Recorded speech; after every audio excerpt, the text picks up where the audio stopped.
Amados, dando continuidade aos nossos estudos sobre o livro de Salmos, hoje nós vamos estudar o Salmo 2. Por isso, abra sua Bíblia no capítulo 2 de Salmos e vamos estudar. O Salmo 2 fala sobre o reinado do ungido de Deus.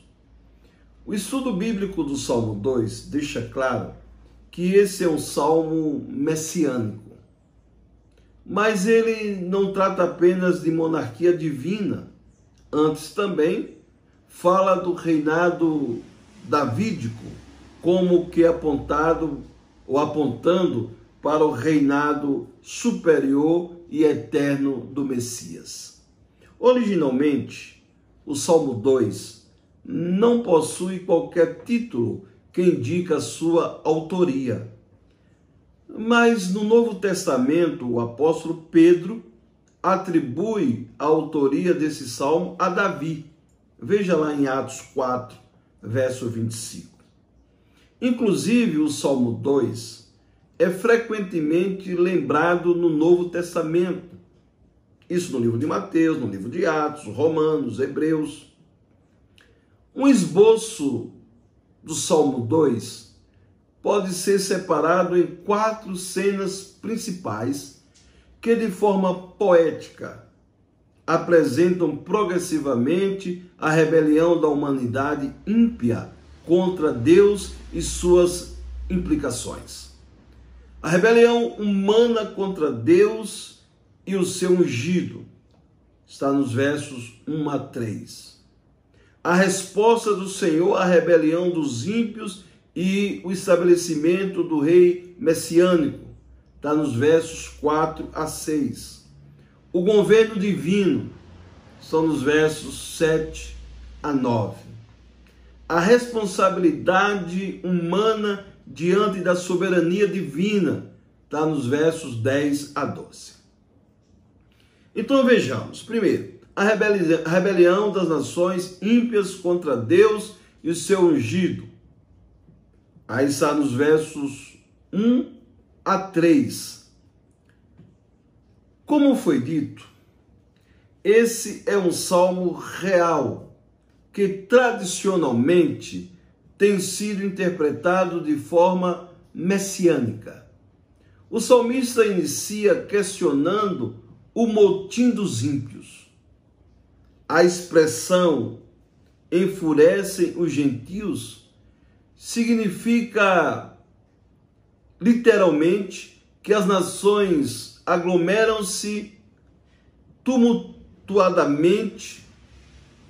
Na sequência, o texto bíblico expõe a loucura patética dos esforços humanos, pois os povos imaginam coisas vãs.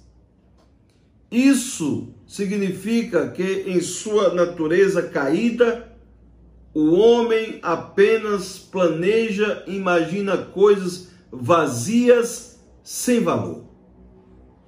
O motivo último de toda imaginação e planejamento pecaminoso é revelado no verso 2.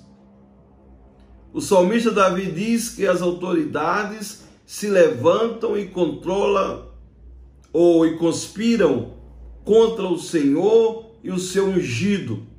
Aí está no verso 2. Inclusive com suas mentes cauterizadas pelo pecado, o homem enxerga o cuidado de Deus como um jugo. Para eles, os laços de amor do Senhor são algemas. A palavra traduzida como ungido é o hebraico Messias. Embora naquele contexto o ungido do Senhor fosse uma referência imediata do rei davídico, consagrado e comissionado por Deus, em seu sentido final e absoluto, era uma referência direta a Jesus Cristo, o ungido de Deus pronunciado pela casa de Davi. A igreja primitiva entendeu isso e aplicou o Salmo 2 em sua oração em um tempo de perseguição. Você pode ver isso em Atos capítulo 4, os versos 25 e 26.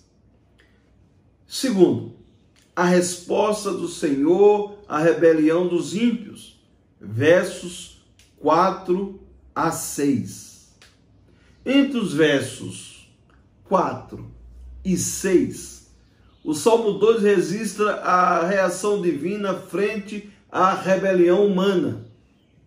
O salmista diz que Deus zomba dos homens iníquos, isso é, ele os despreza.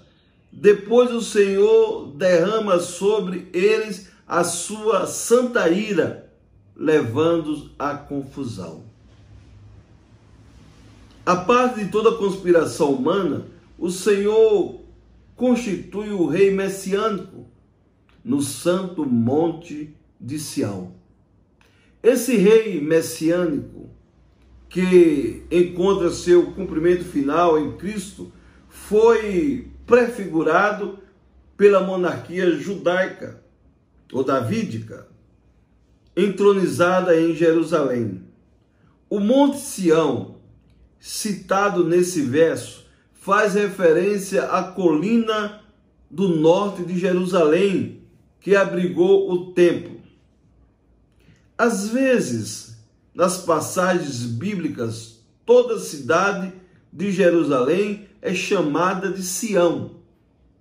No simbolismo bíblico, frequentemente, a Sião terrestre prefigura a Sião celestial. Terceiro, o governo divino. Aí nós temos os versos 7 a 9. Esses versos refletem a aliança davídica registrada em 2 Samuel, capítulo 7, versos 8 a 16. Conforme o Novo Testamento interpreta essa passagem, a fala divina relatada nesse verso foi dirigida ao Filho de Deus e testemunhada por Davi como o rei temporal comissionado pelo Senhor diante do seu povo. Portanto, em seu sentido pleno, essa passagem do Salmo 2 imprime o relacionamento das pessoas divinas na Trindade. Paulo de Tarso e o escritor de Hebreus aplica essa declaração como uma referência ao nascimento, obra e ressurreição de Jesus, conforme Atos, capítulo 13, versos 33 e 34, e Hebreus, capítulo 1, versos 5 e 6. Isso quer dizer que essa declaração divina não fala apenas de descendência terrena da casa de Davi, mas do Filho de Deus, o grande Filho de Davi. A declaração termina ilustrando a fragilidade do poder humano frente à soberania divina. Ninguém é capaz de resistir ao poder subjugador do Rei dos Reis. Com vara de ferro, ele rege e despedaça as nações como um vaso de oleiro. A palavra vara traduz um termo hebraico usado para designar tanto a vara usada por um pastor para conduzir seu rebanho, quanto o cetro usado por um rei para reger seu povo. Também é interessante notar o contraste entre essa declaração e o comportamento humano registrado nos versos anteriores. Esse contraste revela muito claramente que os planos dos poderosos da terra não passam de delírios que jamais poderão frustrar o propósito divino. Os decretos eternos de Deus são tão certos e reais que a sua proclamação anula qualquer conspiração humana. Em quarto lugar, a responsabilidade humana diante da soberania divina. Aí está nos versos 10 a 12. Curiosamente, o Salmo 2 não termina com o registro de derramamento imediato da ira de Deus sobre os impertinentes. Ao invés disso, ele termina destacando a responsabilidade humana e indicando qual deve ser a reação sensata por parte dos homens diante da soberania do Senhor. Nesse sentido, o salmista pontua 5 recomendações que fazem daqueles que as obedecem bem-aventurados. São elas: sede prudentes. Segundo, deixai-vos advertir. Terceiro, servi ao Senhor com temor. Quarto, alegrai-vos nele com tremor. E quinto, beijai o filho para que se não irrite e pereçais no caminho. Uma expressão que se refere a um ato que simboliza a submissão e fidelidade. Essas recomendações expressam a graça e a misericórdia do Senhor. Por isso, aqueles que se refugiam nele são bem-aventurados. Contudo, a justiça de Deus não deixará a pecaminosidade humana impune. Na verdade, adverte o salmista no Salmo 2, dentro de pouco tempo a ira do Senhor se acenderá. Quando o dia do juízo de Deus chegar, ninguém poderá escapar, conforme está em Apocalipse, capítulo 6, versos 16 e 17. Que Deus os abençoe e um forte abraço.